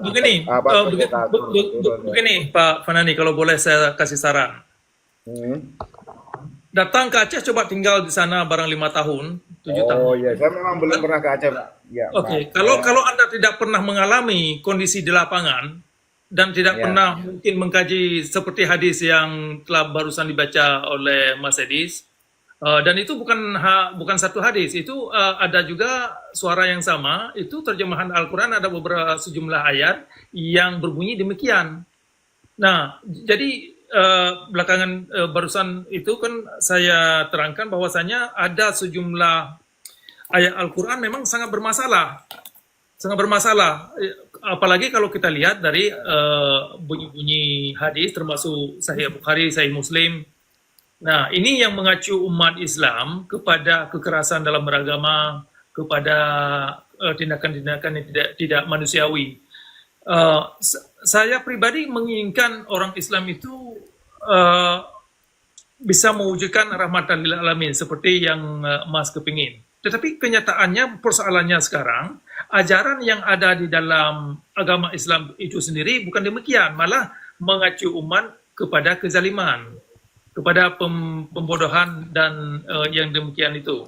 Nah, itu persoalannya. Jadi ini memang ada ketidaknyambungan antara mungkin saya tidak tahu di mana Mas tinggal, tetapi kalau Anda pernah ke Aceh sana, mungkin coba tinggal barang 5 tahun, 7 tahun, Anda akan lihat atau ke negara-negara Islam, ke Afghanistan atau Pakistan. Saya ini tinggal di sementara saat ini saya tinggal di Kalimantan, Pak. Sebelumnya saya di Jawa. Saya di Jawa, sekarang di Kalimantan. Sementara saat ini saya tinggal di Kalimantan. Feedback. Pak Cakra, ada masalah suara Pak Cakra. Panani. Oke, Pak Cakra ada sebentar. Pak Cakra saya turunkan sebentar ya. Saya turunkan sebentar Pak Cakra karena ada suara. Panani, saya mau bertanya kepada saudaraku Panani. Iya, Pak Cakra. Panani kan tinggal di Kalimantan. Oke, pertanyaan saya, kan ada peribahasa di mana bumi dipijak, di sana langit dijunjung. Betul. Oke, Bali disebut dengan Bali Dwipa, Jawa disebut dengan Jawa Dwipa, Kalimantan disebut dengan Swarna Dwipa. Sumatera Kalimantan disebut dengan apa?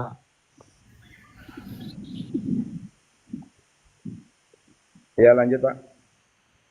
Kalimantan disebut dengan apa?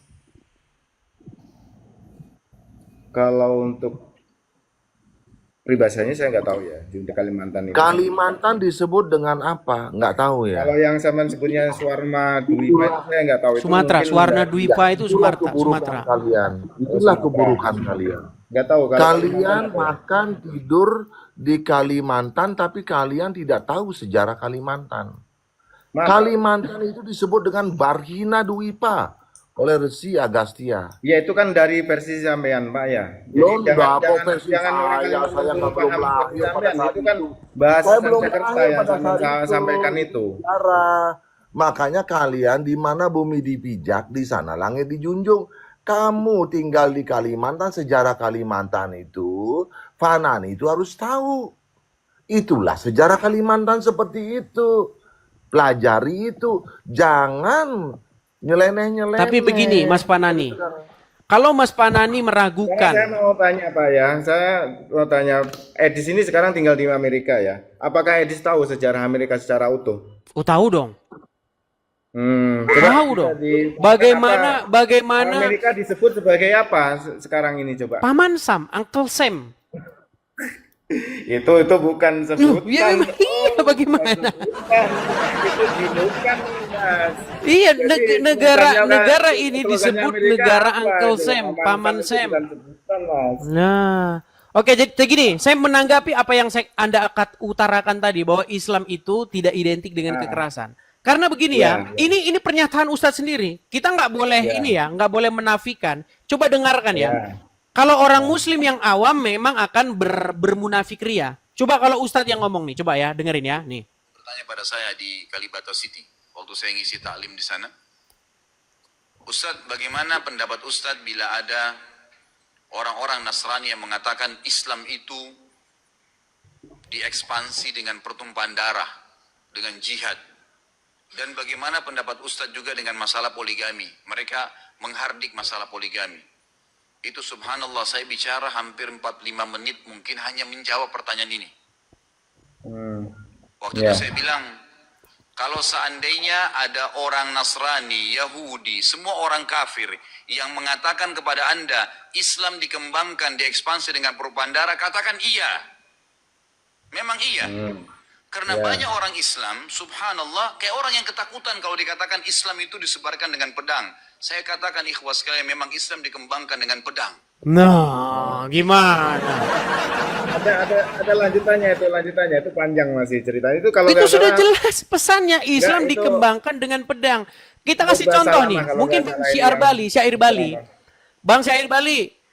Sepanjang Anda mendalami sejarah kita nih, bagaimana masuknya Islam ke negara kita, mulai dari Samudra Pasai, kemudian dari kerajaan Islam di Demak, ya, bagaimana Raden Patah tadi, bagaimana Anda bisa utarakan betapa penuh dengan penumpahan darah. Coba bagaimana Anda ini kan?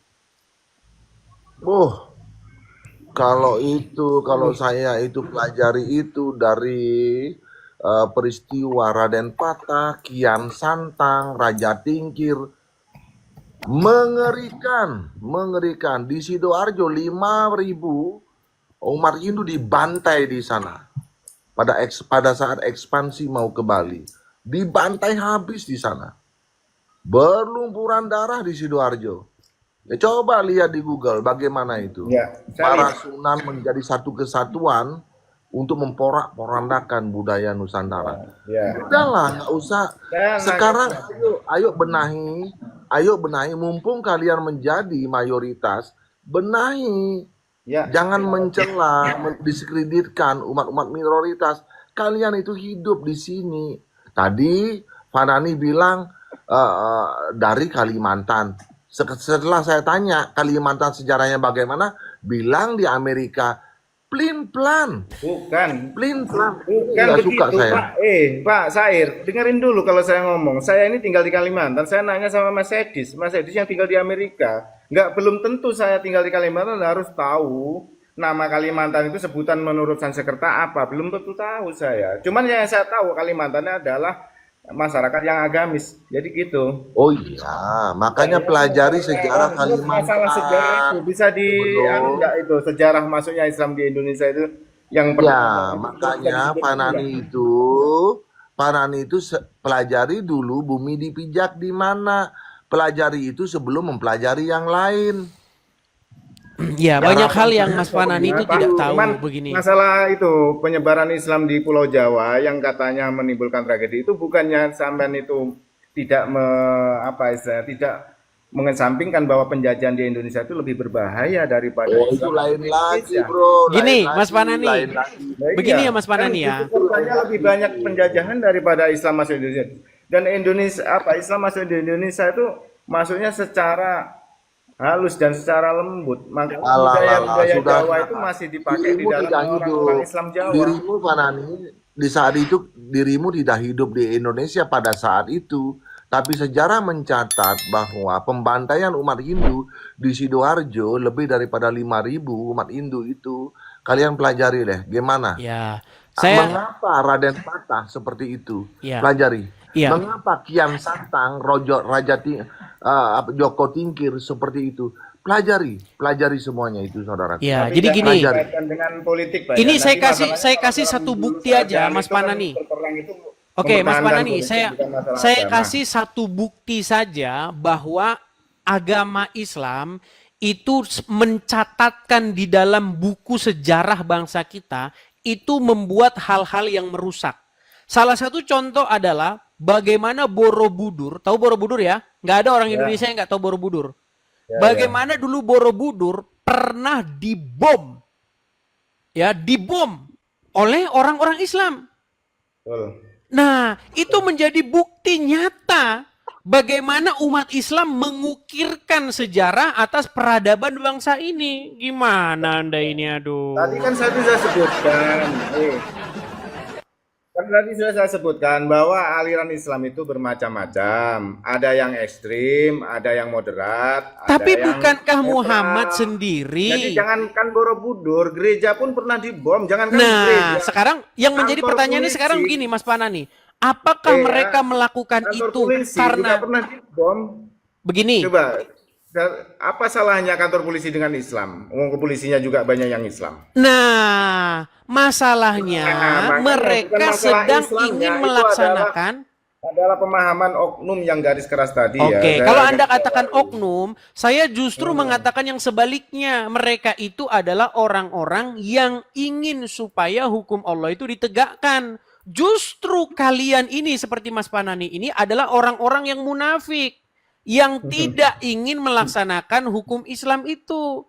Contoh misalnya, di dalam surat, waktu kejadian di Polsek Astana Anyar, di Jawa Barat, ada seseorang yang meledakkan kantor Polsek Astana Anyar itu, di mana di sepeda motornya itu dituliskan surat At-Taubah ayat 29.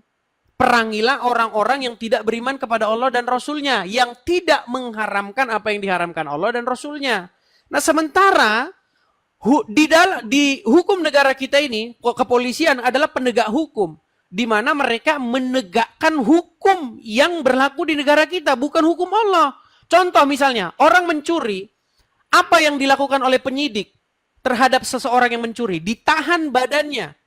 Tapi menurut syariat Islam, orang yang mencuri itu dipotong tangannya, bukan ditahan badannya. Nah, itulah yang sedang mereka perjuangkan. Makanya menurut mereka, penyidik itu adalah kaum togut. Nah, ini sebenarnya masalah-masalah bangsa kita ini tidak kita selesaikan dari akarnya. Nggak bisa, BNPT capek-capek tiap hari ngomong, itu oknum-oknum. BNPT langsung bilang saja. Sebentar. Ini saya mau kasih contoh. Memang kita ini dilema ya Pak Syiar Bali. Kemarin BNPT, nih saya kasih beritanya, nih bagaimana umat muslim protes ketika Al-Quran dijadikan barang bukti terorisme. Ngamuk umat Islam. Nih, saya tunjukkan beritanya nih. Al-Quran dijadikan barang bukti. Sebentar nih, saya tunjukkan beritanya ya. Barang bukti terorisme. Nih, saya tunjukkan beritanya. Terorisme. Kemudian BNPT minta maaf. Nih, perhatikan. Saya bukakan beritanya kepada kalian. Inilah yang terjadi ketika BNPT sungguh-sungguh ingin memberantas terorisme. BNPT akhirnya minta maaf. Nih. Al-Quran jadi alat bukti di sidang terorisme. Ketua Pansus DPR. Aneh. Nih, Kompolnas, apa urgensinya Al-Quran dijadikan? Loh, karena teror itu, teroris itu, pelaku teror itu, gunakan buku ini sebagai dasar dia melakukannya. Terus Bisa umat nggak? muslim marah, Al-Quran dijadikan barang bukti terorisme, ini penistaan. Loh, memang dia karena baca buku itu kok, gimana? Sampai kapan kita mau munafik? Bisa nggak Pak Nani Tidak, Ajis. ayat-ayat seperti itu diusulkan untuk dihilangkan? Dihilangkan. Ya? Itu pernah diutarakan oleh seorang mantan penceramah atau mantan guru agama Islam namanya Pak Saifuddin Bisa, Ibrahim. itu Saya kenal di luar orangnya. ranah Dia saudara, minta supaya dan di ayat itu luar ranah. dihapuskan saja. Ya, Karena bukan, terus-menerus nggak bisa, dan nggak akan bisa. terjadi lagi. Nggak bisa, itu bukan di luar ranah Anda, itu di luar ranah Anda ya. Itu Al-Quran bukan Loh, saya berhak, saya Anda sebagai yang warga salah, negara, penafsirannya yang saya salah. berhak aman dan nyaman Penafsirannya tinggal yang di negara salah. saya. Sekarang kalau ada pisau dibuat bunuh Pak Nani, orang, diam, apakah saya mau pisaunya harus bicara. dibuang? Pak Nani, jangan bicara seperti itu. Kamu sungguh tidak baik kalau kamu bicara seperti itu. Jangan bilang kamu itu di luar ranah kalian. Nggak boleh, orang saya warga negara kok, gimana? Kamu yang terluka. Iya kan membahas Di luar Al-Quran. ranah kalian bagaimana? Kalau kalian membahas hukum Indonesia boleh, kalau membahas Al-Quran tidak boleh. Ya, kalau ada Karena ajaran kalian kalian tidak yang memahami betul tentang Al-Quran menyebabkan kami itu terganggu, kami berhak Bukan memprotes masalah dong. terganggunya, kan saya bilang tuh analoginya kalau pisau buat bunuh orang, apakah pisaunya yang Alah, banyak alasan. Nah, Begini, Jelasnya ayat kalian itu sudah Ngeles berbunyi kan? seperti Mas Panani, Analoginya gampang. Begini, Mas Panani, Pena coba ini dengarkan ya. dipakai Gini. untuk menulis kata-kata yang menyakitkan orang, apakah penanya yang salah? Oke, baik. Sekarang Memang. begini, Mas Panani. Saya kasih Itu contoh. gampang Setiap sebenarnya. orang, Jangan- gini, Mas Panani. Setiap orang berhak nggak merasa nyaman, merasa aman tinggal di negara kita? Berhak. Berhak. Kenapa orang takut ke gereja? Kenapa orang takut pada waktu malam Natal merayakan Natal? Kenapa ada Densus 88? Kenapa ada Gegana? Karena Karena ada Al-Quran. orang-orang yang terinspirasi dari buku-buku tertentu Yang untuk saya bilang melakukan tadi itu. Kan sudah jelas bahwa ada Islam itu yang garis keras, yang mereka salah menafsirkan isi daripada Al-Quran itu sendiri. Pak Nani yang baik. Pak Nani sudah dengar tadi Edi sudah menyampaikan ayat itu. Iya, saya bilang Pak, Al-Quran itu nggak mudah ditafsirkan. Yang nafsirkan itu bermacam-macam gitu loh kan. Dengerin dulu. Terus ditafsir, Ayat itu mengganggu kami umat agama lain dan sudah terbukti. Sebentar, Dibang- saya tanya tiga Pak kali. Syair, yang mengganggu Al-Qurannya atau orangnya? Dia Ya, terinspirasi dari situ. Ajaran-ajaran seperti Berarti itu. kalau ada Gimana? Al-Quran sampai terganggu. Bukan. Orang-orang Nah, terinspirasi dari ayat-ayat Ya, itu. makanya penafsiran orangnya itu Yang yang jelas salah, jangan ayat disalahkan. saya Al-Qurannya. tendensi Pak Nani yang baik.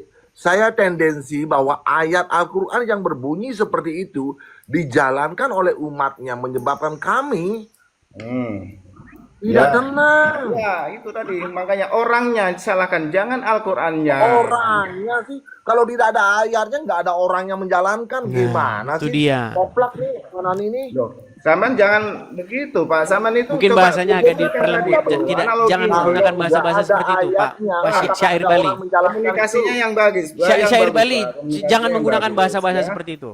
Itu Saman menyerang individu itu, menyerang pribadi Saman itu. Sudah nggak anu lagi sebenarnya Saman itu nggak sehat lagi. Oke, Sekarang kalau oke, kita saya analogikan minta dengan maaf. alat itu Ya. tadi, masa Ya. Al-Qurannya yang salah? Kalau Al-Quran didiamkan aja di masjid, nggak ada yang memahami, nggak ada yang membaca, nggak ada yang. Nah, makanya maksud saya sudah pernah bilang, Mas Panani, ini memang mungkin pernyataan saya ini agak sedikit menyakitkan. Saya pernah bilang begini, kalau Anda jadi orang Islam, jadilah Anda orang Islam yang KTP saja. Jangan Anda terapkan ajaran agama Islam. Ketika Anda terapkan ajaran agama Islam, maka Anda akan menjadi orang yang membenci orang selain Islam. Nah, Itu tidak benar ya. Karena sekarang saya tokoh-tokoh tanya, ulama kita- apa yang harus umat muslim tokoh-tokoh ulama lakukan kita ketika rata-rata berjumpa? juga tidak membenci agama orang lain ya. Oke, Itu- baik. Saya tunjukkan. Kalau saya ngomong pakai dalil, Mas Panani. Saya tidak Ya. berani ngomong kalau nggak ada dalilnya. Ya. Betul, ya, Nih, silakan. saya kasih contoh. Bagaimana jika seorang Islam sungguh-sungguh menerapkan ajaran agama Islam? Yang terjadi disintegrasi. Yang terjadi negara ini bubar. Karena apa? Karena orang Islam melaksanakan ajaran agamanya. Nih, saya tampilkan. Saya tampilkan ini hadisnya. Nih. bahwa Rasulullah bersabda, janganlah memulai mengucapkan salam kepada Yahudi dan Nasrani. Jika kalian bertemu dengan mereka di jalan, maka persempitlah jalan mereka. Desak mereka ke jalan yang sempit. Sekarang saya tanya, Anda kalau ketemu orang Yahudi, orang Nasrani, apa yang harus lakukan menurut agama Islam? Itu dilihat dari kondisi tertentu Mas Edis Nah, ya. kan mulai bermunafik kan. Kondisi tertentu Ya, apa lagi? makanya saya bilang Islam itu tidak keras ya. Islam itu tidak keras. Jadi tidak apa istilahnya tidak kolot ya. Jadi tolong bisa dipahami. Sekarang kalau masalah itu kan dilihat dari kondisi tertentu, begitu ya. Saya rasa itu bisa dipahami lah. Makanya yang di Indonesia saya rasa masih aman-aman sekarang sampai sekarang tuh bukan Karena menurut saya karena umat muslim banyak yang tidak melaksanakan ajaran agama Islam. bukan masalah itu. Orang Islam masih bisa menjaga kerukunan kok. Saya Iya, yakin masih kenapa mereka masih Sekarang bisa? contohnya aja deh, negara mayoritas muslim yang 100% muslim seperti Brunei aman kok. Loh, karena kalau ada umat non muslim di sana, Enggak apa-apa. Enggak apa-apa. Coba aja ke sana, enggak apa-apa. Oke, sekarang Ada begini. non-muslim di sana. Oke, Sekarang di Brunei, pusatnya Islam sendiri di Mekah di Saudi Arabia. Aman. Nggak ada sekarang di sana. begini, Fanani, di Brunei kalau ada orang keluar dari agama Islam apa yang harus dilakukan terhadap orang tersebut? Waduh, nggak tahu ya saya. Nah, Orang yang keluar di sana ya urusan hukuman di sana ya, hukumnya di sana. iya, makanya karena ada pemaksaan di negara kita ini umat Muslim tidak maksa karena mayoritas umat Muslim di negara kita ini tidak melaksanakan ajaran agama Islam. Kalau agama Islam diterapkan, negara kita ini akan berujung seperti misalnya Pakistan, Afghanistan, Syria, seperti itu negara kita jadinya bubar. Jangan salah, India itu Kristennya banyak loh. Kristennya Ini banyak. nggak di Syria. nyambung ini Mas Panan ini. Nah, jangan di dalam Coba kepentingan kita. yang terjadi di Syria apa? Yang terjadi? Kan bukan masalah agama itu. Susah. Oke lah, mungkin kita undang teman-teman yang lain ya. Pak Syiar Bali, Mas saya- Panani. Ya, kayak turun aja ya. Oke. Saya tidak kompeten sebenarnya kalau untuk Ya, bahas terima yang kasih, terlalu Pak jauh Rani. ya. Cuman saya garis bawahi aja tentang masalah apa istilahnya debat ya. Masalah debat itu sebenarnya sudah dibahas di 1400 tahun yang lalu di dalam Islam itu bahwa kita itu nggak asal-asal debat yang ujung-ujungnya debat kusir, apalagi kita menghina Tuhan orang lain itu justru karena memancing orang lain menghina Tuhan kita juga. Jadi itu sebenarnya yang intinya pada debat ataupun diskusi itu ya jangan menghujat, jangan menghina, karena kalau kita menghina Tuhan Anda, saya menghina Tuhan Anda, otomatis Anda tidak terima menghina Tuhan saya juga. Secara tidak langsung saya menghina Tuhan saya sendiri. Dan itu sudah dibahas di Al-Quran, itu sudah dibahas itu 1400 tahun yang Ya, lalu. tapi itu kan hanya di atas buku saja, Mas Panani. Oke lah, Ya, kita undang karena kita undang ini ya, tamu-tamu saya- yang lain ya. sebelum- Biar gantian ya. Saya mau nyampaikan Jadi ke saya teman-teman sampai muslim lain menyampaikan ya, terima yang kasih mungkin kepada tidak punya Pak Rani. kompeten untuk membahas tentang agama, tentang syariat, tolonglah jangan gampang panas, jadi gampang emosi, nanti ujung-ujungnya hanya saling menghujat, janganlah. Jadi kalau Ya, memang Pak Rani, kata-kata Edi sedikit itu, saya bicara. kata-kata Edi tadi itu memang perlu dipahami, perlu dicermati kata-katanya. Ya. Itu enggak semuanya Ya. itu salah enggak.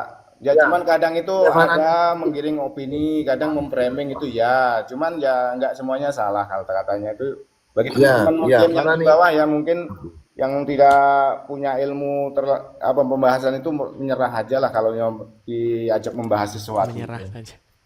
Oke, Farhani, Oke, sebelum terima saya kasih turun. sama Bang Syair Bali ya, dan terima kasih sama Oke. Bang Edis Oke. sudah Ya, memberikan Syair waktu. Bali, mungkin kata-kata terakhir, silakan. Ya.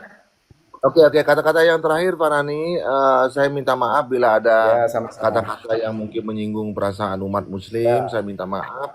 Tapi paling tidaknya tolong dengarkan keluhan kami Ya. di Bali yang minoritas. Mudah-mudahan itu sebagai kajian ke depan agar kita bisa menjaga kerukunan Betul. antar beragama. Ya. Terima kasih Edi. Oke, sama-sama. Sama-sama. kita Oke, terima saya kasih. turunkan ya. Terima kasih. Pakai doa terus ya. Oke. Pakai doa terus ya. Terima kasih. Oke, saya turunkan ya, saya turunkan. Ya, itulah teman-teman ya, kita menampung tadi apa isi atau unek-unek dari para penonton ya.